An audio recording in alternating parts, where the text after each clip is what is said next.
can get their hands on them. Yeah, I'm kind of curious where Ultra Prime would want to go because, right, theoretically, you just want to keep doubling down on more engage. I think things like Camille stand out to you. Even things like GPA, I mean, still can be played right and just use your Cannon Barrage to get the slowdown and allow everyone to follow up. Ornn would be something I would expect, but with OMG having the Trundle, I mean, right, that really dissuades more tanks coming out from the side of Ultra Prime. But for up, I think it's just keep indexing more onto engage. They have some options considering they already have so much with the Wukong and the Lissandra, but just having a nice cohesive team identity is nice to see. And we're starting to see again, like you said, those priorities on those top lane picks and getting rid of them as well. And the Taliyah coming back does open up. It's kind of like the more things change, the more they stay the same. Obviously, in spring, we saw a lot of Galio, the Galio, the Twist of Fate in terms of those global presences. In my mind, the Taliyah kind of fits into that with like a much higher damage profile as well. I gotta say, though, in her pseudo rework, I feel like she's just very mana dependent early on. Her laning phases could be a bit rough. You're like a mid-range mage, so you do get outranged by a lot of things. Obviously, all in can just burst you down as well if you're playing with jungle. So definitely more of a scaling champion. Even if at level 6 she does have the ability to move on the map. OMG now, though, gonna go for a blind Aatrox. This was one of Shanji's specialty picks back in spring that he was willing to pull out sometime. And another champion who does really well when champions come into him. Aatrox can struggle getting onto key targets unless he is able to find a ward for a flank. So OMG so far, again, very holistic identity. Now for Ultra Prime, support's an interesting one because you would expect something like the Nautilus to come out and just keep doubling down on that engage. But with the fact that they do already have so much, if they did want to lean into more of an enchanter-esque role, they could. But OMG, saving support counter pick can be quite rough. So I think sticking to a bit of a safer champion is in the cards. Yeah, and again, you know, Kaisa and Nautilus, a duo as old as the, you know, game itself sometimes as they come out. And it's just a very good combination into what they have. A lot of good, strong engage coming out here from Ultra Prime. Good team fight set up with the Kaisa, excuse me, going on the backside of the follow-up with the Wukong and the Gnar. So now you're looking at what OMG can respond with, and they're going to go with the Braum. So good disengage available here to OMG. They've got the flick back with the Taliyah. They have, of course, the Pillar and the Glacial Fissure with the Trundle and the Braum, respectfully. It's going to be about how and when these team fights are started, because I feel like if Ultra Prime get on top of OMG, it's going to be all Ultra Prime. But if OMG can survive that initial burst, they can chase people down. I gotta say, I really like OMG's answer into Ultra Prime, right? They drafted their comp based around what up have picked. They have lots of disengage. They have lots of zone control. They can buy space for this Ezreal.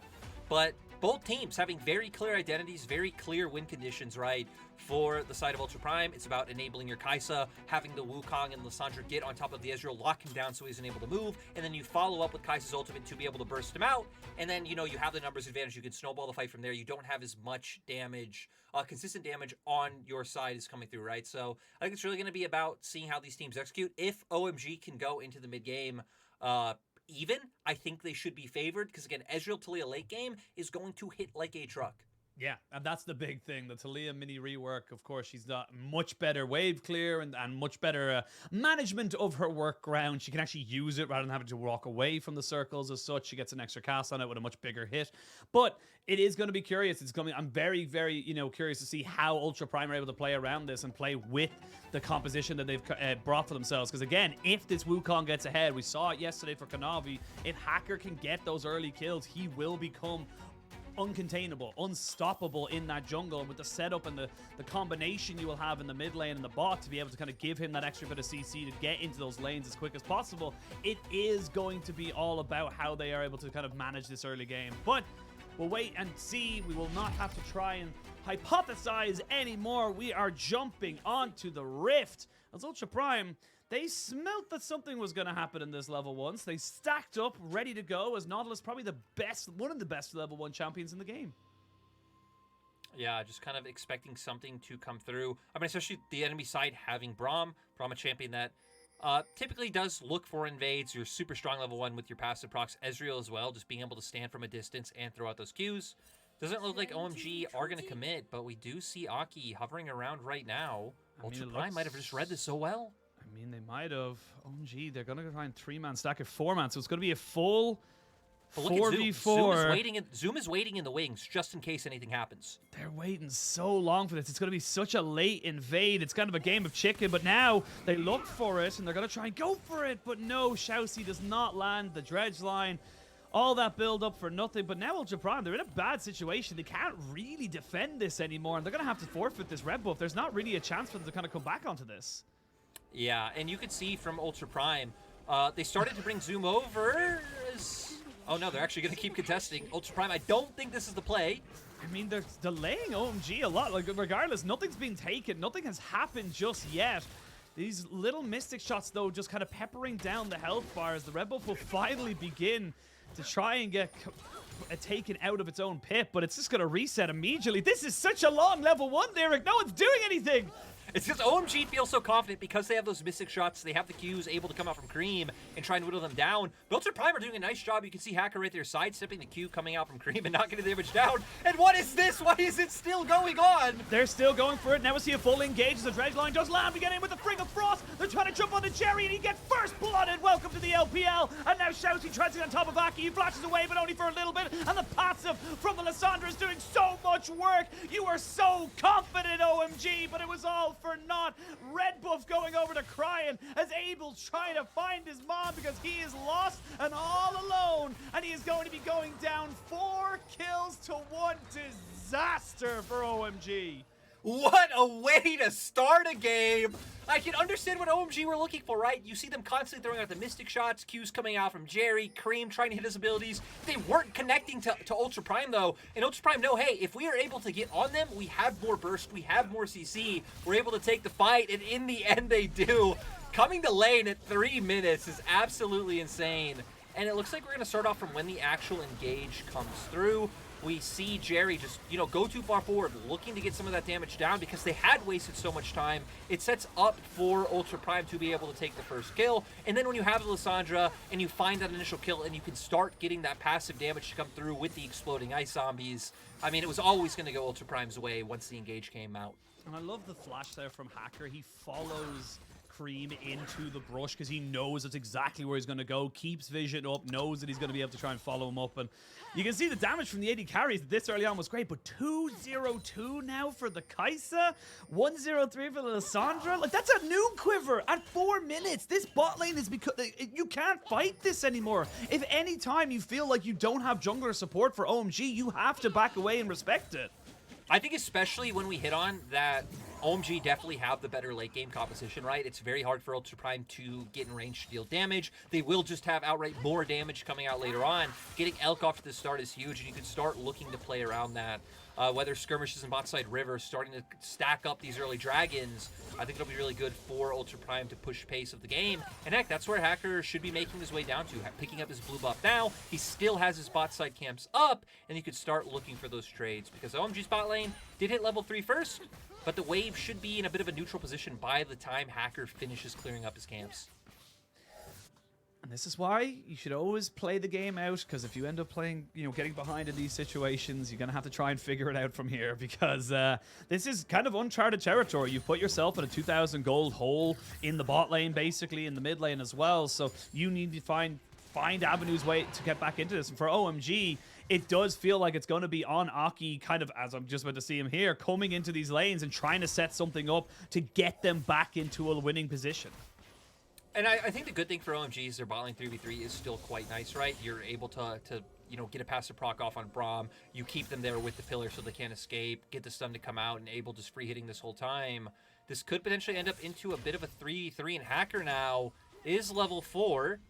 Well, the Hex Flash is there. ShiauC goes in, does land the dredge line, but I don't think he really wants it anymore. He doesn't have a flash. He does have an ignite, though, and he drops it down. So it's a 3v1 at the moment, but now it's going to be a 3v2. Haven't really got the damage, and those concussive blows are very good at disengaging.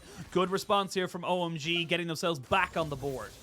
And I think especially just, ShiauC getting a little bit too ahead of himself. I mean, he didn't know that Aki was there, right? But if he's able to coordinate a bit better with Hacker coming on through the lane, they read it right. They don't want to overstay because they do know in an extended skirmish actually can give some kills over to Ultra Prime with the fact that some of those cooldowns were down. Heck, even Abel and Jerry still not having their flashes up could be a bit risky, but OMG were able to pull it out in the end, and now ShiauC look for a bit of a play on mid. You can see now Creme wants to try and push in this wave as best he can, but he kind of has to just wait and know that with the death of the Nautilus, he's almost certainly roaming towards mid. It is just a part and parcel for the course. Now we'll just try and push himself forward and maybe go for something in the mid lane. There is an ult available to Cryin, so has got that Glacial Tomb should he want to try and make a full engage going in. Here's the Hex Flash coming out. They will land the Q and they will get the CC down as well. He waits for so long to use the cleanse, but it was all for naught. That is a great roam from ShiauC. Yeah, great patience coming out from him. Creme also not able to hit the seismic shove. Probably wouldn't have done too much, but maybe you put Cryin in tower range. He tanks a bit. He has to, he has a bit of harm coming his way. Jerry now going to have to just answer this wave. And Ultra Prime, I'm glad to see them transferring pressure from bot to mid when their bot did get off to such a good start after that level 1. And now they're extending this lead around the map. Not only finding a gank mid, but it opens up Hacker to be able to take away some of these Raptors to get this control ward down on top side. They're going to slowly start to choke OMG out. Yeah, and then the replay again, you can see Creme, he's not in the worst of positions, but it's just, again, he has to just hold his cleanse because he knows. Yeah, absolutely perfect. Pixel perfect, but as soon as he pops the cleanse, the damage is done. There's nothing you can do. And it was one of those, right, where they just have so much lockdown coming through. You have the Nautilus hook into the W coming out from Lissandra, into the passive proc coming out from ShiauC, just being able to get it done. And now for Ultra Prime, okay, I want to see them make plays like we just saw, right? Kind of enabling not only plays around mid, but enabling Hacker to do more. Because with the fact that dives have become harder and more discouraged, I feel like another way to play out through this meta is just enabling your jungle more. Going for more invades with the power that you're able to have, take away more camps, deny XP, even just being able to posture and maybe force a lane to play a bit more back and deny them some of their own lane XP, right? I think all of it should be able to come through the jungle where most advantages can be taken now.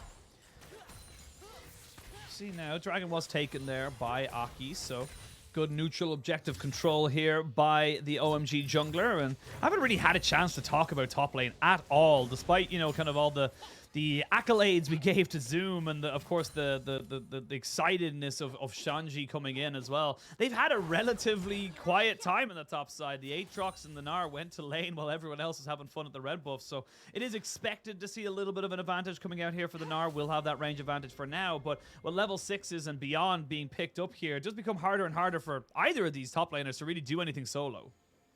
No, and I mean, you didn't really expect, much action to happen around the top side of the map. Shanji is fine. He will lose out because he's in a melee versus range matchup, but still able to farm with his ranged Qs, able to come through. But Ultra Prime taking advantage of that prio they have topside with the Gnar to be able to take this Rift Herald. And OMG not even in a position to answer. Aki is going to just have to head down towards the bot lane and see if he can make something happen. But now with ult coming out for Elk, you would expect ShiauC not too far behind. This play could be very hard to make. Could be hard to make, but they might try and go for it anyway. They do have the ultimate available, the Reaver's Wall for Creme, as they look to try and jump onto Shanji. The Glacial Tomb is available, but they haven't got a wave just yet on the top side. Now that they know the Lissandra's here, you can see Creme trying to see if he can do something here on the bot side. They will not land the Pillar of Ice. They will have to back away right now. Shanji just trying to see what he can do here. Will pop the ultimate and will try and just use that extra movement speed to try and run away, but he's already been frozen up and taken out. Cryin going back to his tried and tested method of roaming around. He doesn't have to win mid, he just has to win every other lane. I mean, heck, and Cryine's still up in CS and mid from what happened early on, even from the repeat gank coming out from ShiauC enabling to go ahead, and now going to get some more plate gold for Zoom up in topside. I mean, just huge lead so far for Ultra Prime, 2,000 gold at 10 minutes. Again, OMG have been waiting to play for later on in the game. They even took more scaling runes. Things like the first strike coming out in mid lane rather than maybe something like an electrocute, which is a bit more common. You still have the damage coming through, but at least able to try and make some money off of the range advantage that you have in mid. Able taking the same thing down in bot, but this game can go out of hand very quickly. Luckily for OMG, they at least were able to get the first dragon, so we're not going to look at an extremely early soul that maybe Ultra Prime can look to force with. But with that Rift Herald, they can start breaking turrets down extremely quickly. That was a bit unfortunate for Jerry. Didn't quite see the Kaisa because the ward goes down straight onto a pink ward, so not quite able to make it work out for him. I forget as well, it's actually not even a pink ward, it's a vision ward. Pink and green wards don't exist anymore. Yeah, a lot of I'm a bit of a, I'm a league boomer. I'm a league boomer at this point. You know, I just gotta say the only thing I actually truly miss, like I don't care about like really old items like Deathfire's Grasp or anything like that. No, just bring back ZZ Rot meta. I loved it. I loved when we had tons of ZZ Rots in Banner of Command. I was just about to say Banner of Command was my favorite. Mid-Scion Banner of Command. What could you even do? It was unplayable. I don't know why I enjoyed that, but I really did. I love the innovation that came from it. I love crazy items that just kind of, you know, used to have a weird setup here. It's like ZZ Rot, Banner of Command, Ohm Wrecker, like Volley Bear or some like Scion or something like that. Something that was like absolutely ridiculous and should in no world ever work. But you always saw a video of it on like, you know, Smites or something like that channel. Something ridiculous where it's like, I played 1 million games and here's the 5 minutes of footage I got where it's broken. But I do got to pivot us back into the game just because I got to say, I really like that OMG got such deep vision when Up did play towards top side, but now ShiauC doesn't care. Does not care. They get the flash, they get the cleanse, and they almost get the kill, but no, the stopwatch shall be broken. That's going to be True Shot Barrage back down on the ShiauC, who's taking a lot of damage. Can they take him out? Yes, they can. The Subjugate will be enough to bring him back down to earth, and now what looked like a fantastic play for Ultra Prime ends up with them losing their support. That is just so sad for Ultra Prime. They were so decisive. They pulled the trigger so fast. But Creme able to get away with the summoners and the other members of OMG waiting in the wings. Now it's going to mean Ultra Prime not able to take advantage of what would have been maybe a dragon coming out right there. They still will have Tempo coming out from base, so maybe they can still find it. But we'll see here. ShiauC sees an opportunity to go for it. Flash hook connects. Stun comes out, even with the cleanse coming through. But it feels like the big thing is Hacker not able to get in range of doing any damage. Cryin not bringing too much to the table yet. And then by the time the other members follow up, with the pillar, with Braum throwing out the Q, they are able to find one in return. There's the Weaver's Wall as all of a sudden Aki is in a lot of trouble and Aki is dead. He just got caught out in the jungle. And that was, I think they were trying to take the Rift Herald there. And I don't know exactly what happened, but it just did not work out. Actually, no, they couldn't have been taking the Rift Herald. It was already taken earlier, so they weren't even on the second spawn of it there. Really, really curious as to why Aki was so deep in the enemy jungle, but yeah, gets caught out dead. I think it's hard to say since we were in a replay. I don't know if maybe they assumed that Ultra Prime were still going to pivot down towards playing around Dragon and maybe thought he could look for a play up in topside, which is why he was in River. But yeah, that would be my best guess coming through. But Ultra Prime still just extending their lead. We talked about 2K gold lead just a second ago, now making their way up to over 3,000 gold. Now with top turret taken down, both teams will start pivoting down towards bot. Zoom does still have TP available, so if he just wants to keep looking to win on that 1v1, he will be able to join in, especially now that it is at the 14-minute mark. So for Ultra Prime, this should be a pretty guaranteed dragon. I think on the side of OMG, you just look to concede, get more waves, pick up more jungle camps, and keep looking to get more items. Because Creme still hasn't even picked up a mythic yet. Yeah, he's been put back pretty severely. 0 and 2. Of course, we've seen ShiauC come in multiple times. And it's not even that he doesn't die in that last one. It's the fact that he now doesn't have cleanse, which will be up soon, but also doesn't have flash. He has to play respectfully because if he does get caught by a frozen tomb, he's just going to get killed off again and again and again. So he has to play back. He has to play respectfully. As Aki goes around with Jerry to try and make something happen here. Cryin will have his Frost Claw. I forgot the name of it now. I can't remember what it is, but we're going to see an engage there as the Cyclone comes out, and this is exactly what I was talking about. You don't have flash or cleanse, you're going to die. And the durability patch not meaning too much there is, I mean, that was pretty much just Hacker's damage outright, you know, coming out from the Divine Sunder, allowing him to find that kill on Creme. And yeah, nice highlight of his summoners being down. Not able to do anything on that, and now Ultra Prime going to try and attack all sides of the map at once. You can see Elk over-aggressing, might get punished. I mean, he still has his flash should he need it and his ultimate. He's going to try and walk away from this one here. And ooh! They get a nice Glacial Fissure. And you know what, Jerry? You deserve that one there. That is a good kill to pick up. So, bit of over-aggression there from Elk in the bot side. Loses all his summoners and his life. But Ultra Prime do gain the mid lane tier 1. And it came down to what we were just hitting on, that Ultra Prime were trying to play all 3 lanes at the same time. Elk pushing aggressively in bot, Zoom was all the way to tier 2 in top, and we just saw Cryin and Hacker take mid lane turret. So, yeah, a bit disrespectful coming out from Elk. Ultra Prime still should be able to pick up this Rift Herald. OMG are waiting in the wings, but with no vision, looks like they won't even contest. And now for Ultra Prime, we're going to see some bases come out and then just continue the snowball. And again, this becomes a lot harder now for OMG.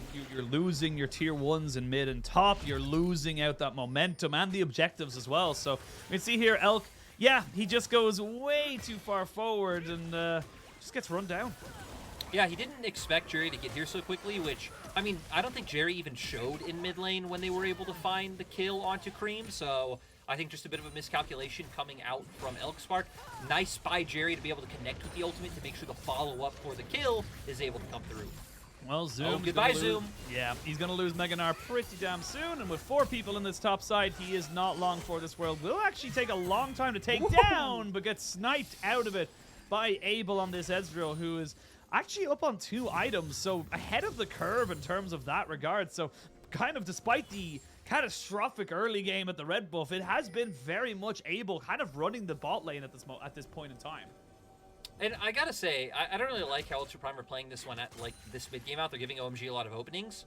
Because again, they're trying to play out through all 3 lanes. You have Creme with his ultimate now, who will be able to join up on either side lane very quickly. For Ultra Prime, I feel like you should be looking for a move of just having Zoom push out one wave top, start to hover around mid, bring the rest of your squad towards that bottom quadrant of jungle, and look to play out with a numbers advantage. Since they're not doing that though, it allows for OMG to commit to one side, find that pick, and then be able to answer elsewhere. So sure, we see Ultra Prime picking up a turret and bot, but it feels like a tower you could have picked up without giving anything away. That's it. It's a trade at the end of it now. Rather than OMG kind of accepting that they were just going to have to fall further and further behind, they gain a lot more from it. So I will say, with Shelly going into the bot side, there will be 2 towers for the price of 1 here for the side of Ultra Prime, so they will gain a little bit more from it. But again, it's kind of the neutrals helping out with that rather than their game sense as such, as you just mentioned. But with a minute until 15 until this dragon spawns, it is only a Cloud Soul, so curious to see now if Ultra Prime and OMG will butt heads again at this objective, or if they're happy to let this one go, and like you said, OMG happy to let the scaling happen. Yeah, I don't think they should be too concerned about this dragon, honestly. And even tying the last conversation into the dragon play, right? I don't feel like decisions in League should necessarily be viewed as like good or bad, right? I think you rate them more maybe on a scale of like 0 to 10, because you always have so many different options at any one time, right? You can have numerous options that will hurt your team and numerous options that will be a win. It's just about what is the best one. And Ultra Prime still went out in that last play, but it definitely wasn't the best play available to them. Feels like the same thing for OMG with this dragon, that contesting it, not really your best option. Maybe you could try and hover, get a few kills, not overcommit with your poke, but it feels like committing to getting gold and maybe getting some vision down on the top half of the map for Baron would be the best play for OMG. Well, looks like with 20 seconds till that dragon spawns, Ultra Prime setting up some decent vision around the pit. And now already OMG saying, look, we're not interested. We're going to try and maybe establish more vision around the dragon, or excuse me, the Baron. Make sure you can't sneak that one away from us, because you still do have a Kaisa. You will be able to kind of burn that one down pretty quickly. Cryin playing 1v4 at the moment, but does have the frozen path to keep himself out. Sorry, the glacial path. It's the frozen tomb as our ultimate, but again, just kind of very passive to kind of go with this one. I will say, we will need to start seeing some kind of healing reduction come out from Ultra Prime at some point, you would imagine, because this Aatrox is going to go unchecked, and the pure healing from Aatrox can be a bit obnoxious, even with the nerfs to lifesteal that came out in the last patch. Yeah, could be pretty ridiculous to deal with, and like you said, none picked up so far just yet. Also a bit surprised to see a Shadow Flame come out for Cryin, indexing more into like heavy early damage coming out rather than something like Azania's, where you are playing more of an initiation role, which he doesn't really need to do on the side of Ultra Prime, but I feel like the damage is kind of negligible, especially when OMG do have a lot of tanky members, a lot of members who are going to be building resistances. Aki, Shanji, and Jerry will be getting quite big, so could be a little bit rough for Cryin, but hey, Ultra Prime have such an advantage right now. You can just look to snowball this one out, as they're trying to do now. Get aggressive vision top. You can try and set up for a pick. One pick turns into Baron, and bam, game wide open for Ultra Prime to just stomp down.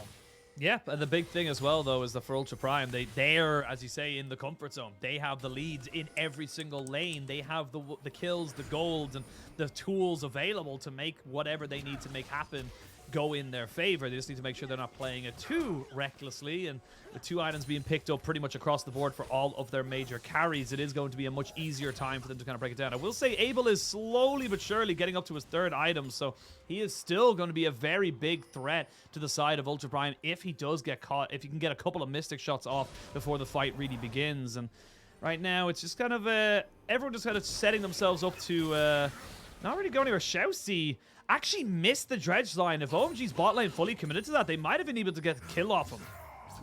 Yeah, could have been close, but still OMG not wanting to overcommit. And that's why the game has evolved into the state that we're in right now, right? That we're not seeing a lot of action, not too much is happening, because OMG are just turtling. They're staying in their base. You can look at their vision line. It is very defensive, pretty much just in their own jungle. Take all your camps, and again, keep trying to get those item leads. You already see Abel sitting on 2 items now, kind of matching with Elk on the opposite side, but Elk's items, you know, more expensive coming out with that Kraken Slayer especially. And for Ultra Prime, ball's more in your court to try and get something going. With the fact that OMG do have such an easy time of answering sides with multiple members, it feels like it's more about trying to find a pick into enemy jungle or being able to pull them out. But that's what hurts them about them not being able to pick up that first dragon, because it means it will take longer and take more for them to be able to pull OMG out from their base. Yeah, like realistically, OMG don't really need to fight anything for the next 7.5 minutes, and even then, it's a Cloud Soul, not exactly the most impactful. Unless Ultra Prime flip Baron Machine, let's go. I mean, they might, but at the moment, they're just maintaining perfect vision here, and I feel like this was, again, correct decision from OMG. They waited till they got as a 5. They recognized there was at most going to be 4v5, so they could 100% force their way in, make sure they're getting the vision down, and they know the big purple worm is still very much having a fun time in his little house.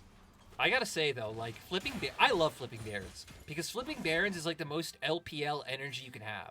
It's not Chad energy. We're gonna call it. I was gonna say it's definitely not Chad energy, because it can go real wrong real fast. Which is why it's so great, because what you're pretty much saying is, hey, enemy team, I am better than you, and you know I'm better than you, and I know I'm better than you. Therefore, you are not stealing this. So if Ultra Prime did it, mad respect. If not, they're just going to keep looking for the sequence that they're going for now. They're trying to find picks in topside, but it feels really hard when OMG are committing to such a shallow part of their jungle. Like, we never see Abel walking too far forward, right? It's always him standing back, Jerry walking forward, and Jerry always has enough range between him and Abel to just be able to W out of there. Zoom is 5 levels ahead of Jerry, so you don't want to be taking too many auto attacks from the Gnar, who's building up towards what I imagine is a force of nature. I will say, though, you got 3 items now onto the Ezreal. He's got the Shirelda's Grudge alongside the the Mirror Mana, and of course the Essence Reaver. So he is just going to be able to continuously poke 4 days. Now ShiauC in a lot of trouble here. You can see the poke already bringing him down to half HP, and this game has gone from Ultra Prime kind of, owning it and dictating where it's going to them stalling, and OMG are totally happy to have that kind of game state. Yeah, it seems like Ultra Prime not really knowing how to use their pressure, or at least being comfortable waiting for dragons to come up and prey on mistakes. Because one area they could look to attack is by moving Zoom out from the bottom side more. It should be quite hard for Zoom to actually be able to pressure inhibitor turret. He would be just pushed so far into enemy territory, right? You recall an OMG and you can easily answer. I feel like Zoom should be looking more to walk towards mid and then try and walk as a 5-stack into the enemy jungle. Then you can be a lot more aggressive, force more, and maybe pull out a TP. But Ultra Prime instead just opting to wait for the dragons to come out. And it seems like with this being sole point for Ultra Prime, OMG are finally comfortable to try and contest. I mean, finally comfortable because they've got themselves 3 items on their Ezreal. Still no Mythic for them yet, but the Dragon has been started as OMG start to maybe look for a fight. They do get the Dredge Line out of ShiauC, who gets flicked back and deleted. Oh, Cryin tries to go in, but Elk already shotgun on the backside to get onto Abel. Can he take him out? Yes, he can. Shut down onto the Ezreal as the Kaisa does the damage, but the Wukong has been traded back. This Aatrox is pretty damn big. No one can do the damage onto him because no one has any healing reduction. And now you can see Shanji really ripping through the tarp. The back line of this Ultra Prime lineup as L tries to get himself away. He will finally keep dissuading the Aatrox. Ultra Prime, they do get a fight, but Ultra Prime, what? What are you doing? He's going to try and take him down. He gets the kill. It's a messy, scrappy fight, and it's 4 for 5 as Zoom finally picks up the ace. The mojo coming out from Ultra Prime, looking for that one. I mean, they were able to win out the fight in the end. Zoom able to pick up the kill. They can now push this wave in, but thank God we're getting a replay right away. ShiauC, I think, a little bit overzealous here. They know they have a path onto the backline because look at Cryin is able to find the E over and get straight on top of the key carries. But with Abel's E, he gets away, he finds the kill. But luckily, Elk getting onto the backline, beautiful flash to dodge away as well. Starts to open up the fight for Ultra Prime. But on the opposite side, like you said, no real healing reduction coming through. Allows Shanji to get so big and just deal with so many of these members. Shanji says, Creme, I'm sorry, I don't really care about you. Zoom does have to commit his flash, which, you know, I think is pretty worth. Creme would be dead anyway. But this was the surprising one, right? Elk trying to bait out Shanji. They do have enough damage between the two of them to win out in the end, but yeah, I think overall just nice play coming out from Ultra Prime. The coordination coming out from Elk and Cryin specifically, right? Cryin kind of setting that one up with his Lissandra was beautiful. And it was still a win for Ultra Prime. They get themselves up on the Soul Point. They've now started up the Baron. Isn't a slow Baron by any means, because they are absolutely shredding. There's 3 items onto the Kaisa. Finally picked up that Infinity Edge. ShiauC going to try and land the Dredge line. They get the TP coming out as well. He goes straight into Stasis. The Baron doing a lot of work here to kind of reduce the magic resistance and get a bit of damage down. And Zoom has to use his ultimate defensively, and this is where we start to see a bit of momentum, a bit of a turning point, if you will. The late game very much here for OMG, and they're starting to feel themselves. And the key thing in that fight was all about the formation, right? We didn't see Cryin able to come off on an angle and get right in the middle of the key carries on OMG like he did last time. All of the members of Ultra Prime were right in front of the members of OMG. And when you are playing this poke comp, this comp that wants to kite back and control space that OMG is, those are the kind of fights you win, with your enemy right in front of you. Looks like it's going to be a little bit more fight in OMG before Ultra Prime can totally have their way. 2.5 minutes or just under it for that Soul Point, and you can see OMG starting to feel pretty confident at where their kind of, you know, their position is. You do have Zoom still very, very strong with a Force of Nature in his back pocket as we have a quick look at the gold. And again, it's kind of equal across the board, and, you know, apart from maybe 1,000 gold here or there, the big difference is that Creme 0, 4, and 4, he hasn't really had a great game, and honestly has just been kind of put further and further behind. You can even see the item difference. It's a full item away, or basically half an item away from where, you know, this Lissandra is, so he's not really putting out the DPS you would expect a Taliyah to be doing. No, yeah, he's just, you know, he got targeted quite heavily in the early game. The level 1 didn't help him out, and then Ultra Prime re-followed up on that play with bringing ShiauC to mid. But yeah, has not been able to find the impact that he has wanted. Still, right, if he can hit the Q on the workaround, land the boulder, that still will be massive damage able to come out. And heck, even just, you know, being able to stun some targets up, if you throw down your E, hit the seismic shove, lock them down, so more damage from Abel and Creme can just be able to come out and do a lot. But Ultra Prime, at least, still not really sure how to move the cogs of the game forward without the dragon being up. Luckily for them, it's only a minute away. It is only a minute away. They will see the Baron vision being taken away from them as of the moment, as Ultra Prime backed away. They were splitting off onto the top and bot lanes, so lost a tier 1 in mid lane, which is a little bit of standing gold, as we now hit, what about 3,500 gold? And you mentioned it was 3,500 gold in about 15 minutes, so it's been about 15 minutes more, and that gold lead has gone nowhere. We've seen 4 items onto Abel, completely, you know, just not caring about the Mythic right now, going for that survivability and just extra mana. As Jerry starts to roam around here, they recognize they don't have perfect vision in their own jungle, and they need to make sure they're not getting caught out with the Weaver's Wall now almost at level 16, which is its max rank. We will see Abel jumping over the wall. We'll get hit by the ultimate from the depths, and they're trying to go for it, but now they're trying to split the fight. There's the Weaver's Wall. It's not quite able to really set them up because actually he separated the rest of his own team, and they couldn't follow up. I was going to say, that was a little bit tragic, because had members been able to follow up on that wall, that would have just been a huge opening for OMG. Like you said, kind of splitting them up. You're leaving Jerry and Abel not really wanting to run in, but now OMG looking for the engage. Gonna look for a Cryin, tries to get on the backside, but you can see Abel hasn't really been touched. Creme as well, and you can just look at this Aatrox just trying to put in damage, but he's not quite tanky enough. They get the Cyclone out, they're trying to jump it on the backside. The Trundle falls, as does the Aatrox. It's gonna be 3, 4, maybe even 5 as Abel tries to make it all about him. He hasn't got a flash, and he hasn't got a chance in hell. He will fall, and it's a clean ace going over the side of Ultra Prime. And Zoom to finish it off, his debut game on Ultra Prime. 5-1-5 on the Gnar so far. He's going to head up to the top lane. He's going to take another turret down. And I mean, it feels like this lead now may be a bit too insurmountable for OMG to overcome. And Ultra Prime, looks like they wanted to do the Baron, but in the end, not going to be able to do it, Sheen. I mean, they're staying. Maybe. We're staying? We're staying? Bears? Maybe not. But look back on the replay here. And again, this looks good initially, but you can just see that Abel completely disassociates himself with the fight, and they're just able to focus out the Aatrox. Yeah, and we see Cryin specifically just zone out so many members that no one able to help follow up, which sets up for the Aatrox to just get bursted down, especially by ADC Kaisa. And then once that happens, right, you're running down the rest of the members of OMG who are locked down from Lissandra being right in their face, and Zoom able to follow through with a nice ultimate to make sure the last member goes down. Now we come back into live, and we're just kind of seeing what they want to do. Cryin now full items effectively with that Dark Seal up at 10 stacks. He is very, very much getting the full whack for his buck. At the moment, you've got the Black Cleaver being finished up for Zoom, and Zoom with the highest gold in the game. Honestly, this is exactly what we wanted to see from this guy. Again, Zoom is a fantastic top laner. We were curious to see if he still had it. Yes, it's not against the, the likes of the Shires or anyone like that, but it's still a fantastic opening for this man who's, again, coming onto a brand new roster after moving from JDG to Top Esports, not finding success, and very much looking to try and find it now on Ultra Prime. Yeah, and I think this game specifically shows, like, the potential heights that this Ultra Prime roster will be able to reach. I do gotta say, this game is a bit of an outlier just because of the level 1 that came through, that at Ultra Prime just skyrockets so far ahead.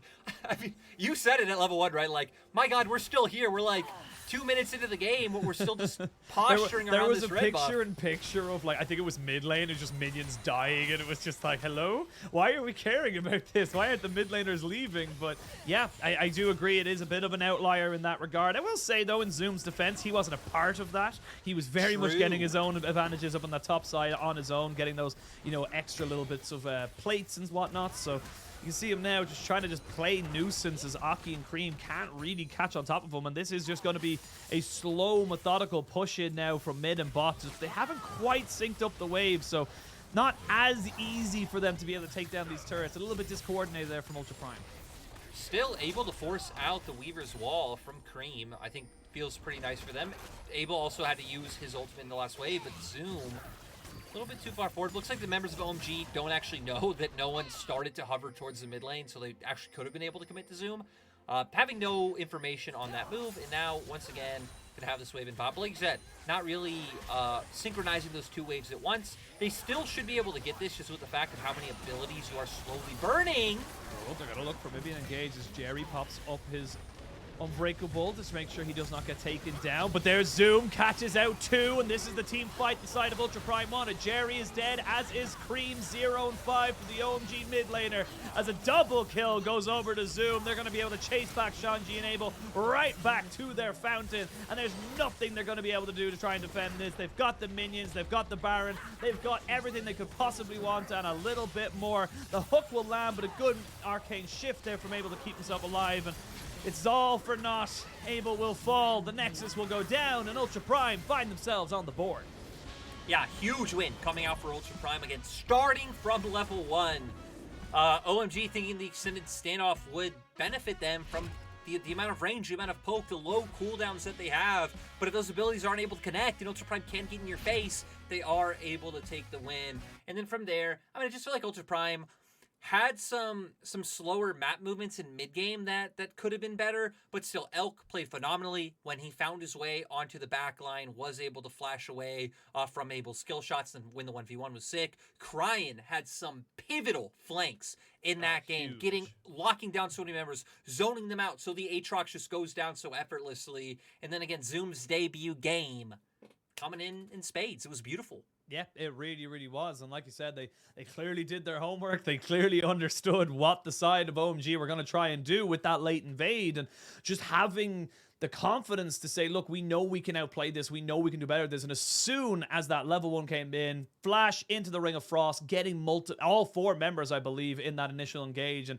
CC, that's why we think Braum and Nautilus are so good at level 1s, because CC is so crippling in those situations, because you don't have a lot of health bar. You just don't have a lot of cooldowns. So if you end up getting caught out by something, you're just going to die.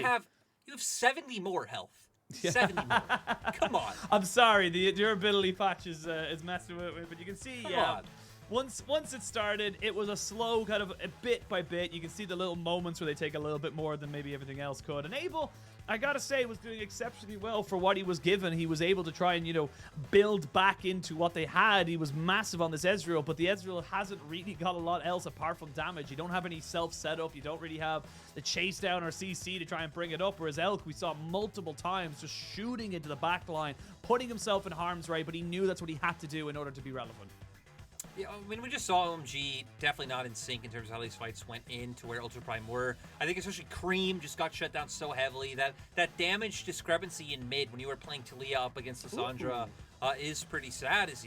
Sorry, this is my first cast of the split, so I haven't actually seen. My first cast too. I haven't seen this graphic. This is sick.